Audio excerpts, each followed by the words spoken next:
Hello and welcome to this build your own blocks tutorial.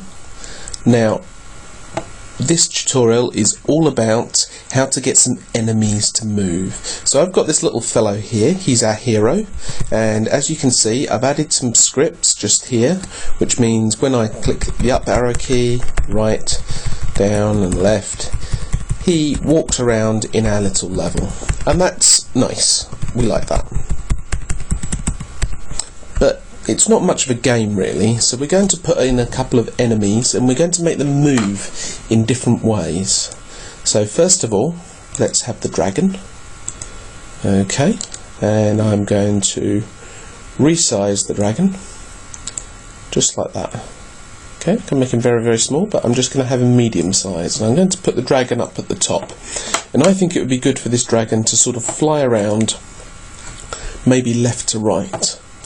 So, first method is very, very easy, which is when the green flag is clicked, I'm going to do this process forever. I'm going to make him move using the motion menu here, but this is critical. When he gets to the edge, I want him to bounce, and if I just do this, then he bounces. You'll notice he's turning upside down. That's because I need to change his rotational settings, and look now, he bounces left and right quite quickly.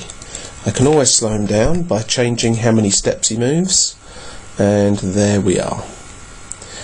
So that's our dragon, he's going left and right, but maybe what we want to do is change him. So I'm going to rotate him, and what we'll see is that now, because I've rotated him, you're not seeing him rotate because he's not on the full rotation here.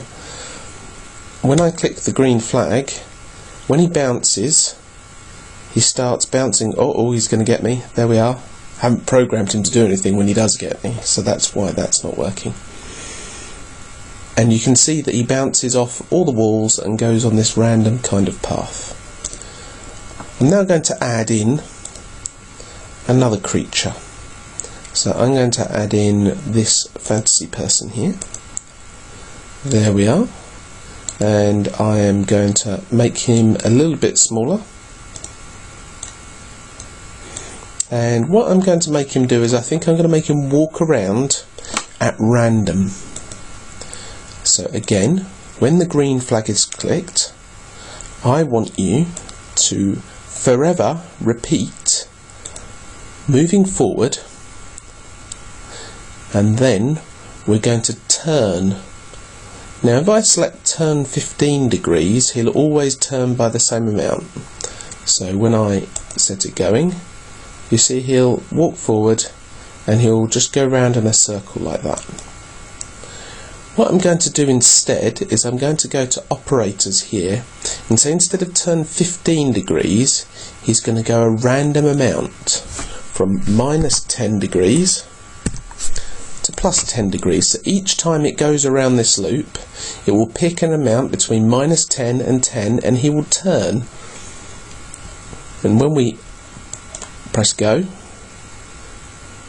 oh, there we are. He's gone off screen now. I think what we need to do is we need to make him bounce.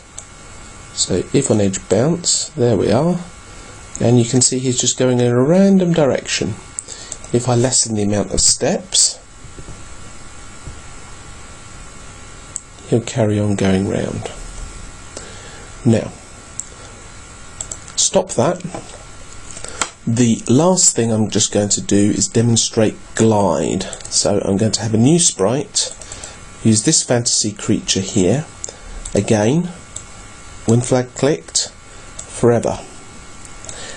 And we're going to go into motion, and glide just makes them glide from one place to another. So I'm going to go for 100, and make sure we can see that, 100, and let's glide to another place. We're going to go to 100, 0, and what we can see is that he just glides in the time allotted between the places, and that's how to make your enemies move.